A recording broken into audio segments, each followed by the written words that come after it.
আসসালামু আলাইকুম। আজ ছিল 16 ডিসেম্বর, বিজয় দিবস। বাঙালি যেন মেতে উঠেছে মহা উৎসবে। প্রতিটি গ্রাম গঞ্জে কানায় কানায় ভরে উঠেছে মুক্তিযোদ্ধার গান। আর মুক্তিযুদ্ধ যারা, আমি সবচেয়ে গর্বিত, আমার বাবা একজন মুক্তিযোদ্ধা, আমি মুক্তিযোদ্ধার সন্তান। আমার বাবার কাছে যখন গল্প শুনি, আমার বাবা চোখের পানি ধরে রাখতে পারে না, কান্না করতে থাকে। তারা কত না কষ্ট করেছে।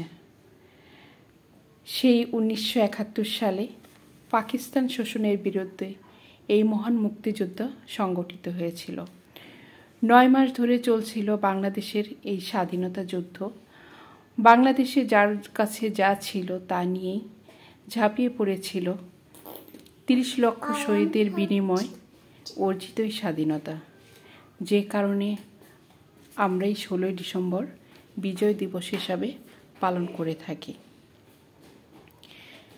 আমি আজ প্রথমে এসেছিলাম কেন্দ্রীয় শহীদ মিনার, এখন এসেছি রমনায় সরোয়ার্দী উদ্যানে। আর রমনা, টিএসসি, বাংলা একাডেমি, চতুর্দিকে এত মানুষের ঢল ছিল যে যেহেতু আমি একটু আগেই এসেছিলাম, কারণ সকালের দিকে আসলে একটু ফাঁকা ফাঁকা থাকে আর বিকালের দিকে প্রচুর মানুষের ঢল থাকে। তো গত বছর যখন আসলাম তখন অনেক ভিড়ের মধ্যে পড়ে গেছে, এর জন্য এইবার একটু তাড়াতাড়ি এসেছি। আমি এখন সরোয়ার্দী উদ্যানের ভিতরে, একদম ফাঁকা জায়গাটা, কিন্তু বিশাল এরিয়া। এই যে আমার বাবাটা ফাঁকা জায়গা পেয়ে কীভাবে দৌড়াচ্ছে, মানে সে একজন স্বাধীন মানুষ, আজ তাকে বাধা দেওয়ার কেউ নেই। নিজের স্বাধীন মতো সে ঘুরছে, আইসক্রিম খাচ্ছে।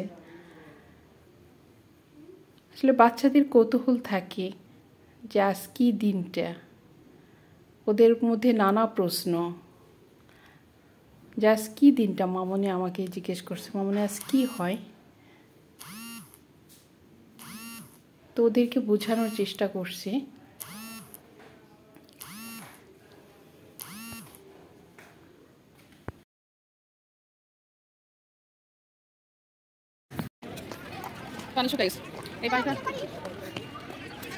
কি বাবা দেখে বুঝতে পারা যায় না।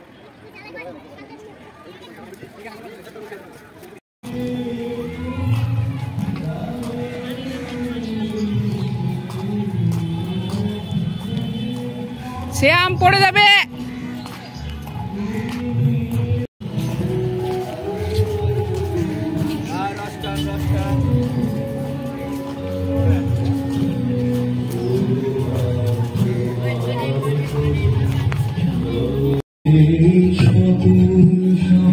শ্যাম এখানে দাঁড়াও দাঁড়াও, এই যে তোরা না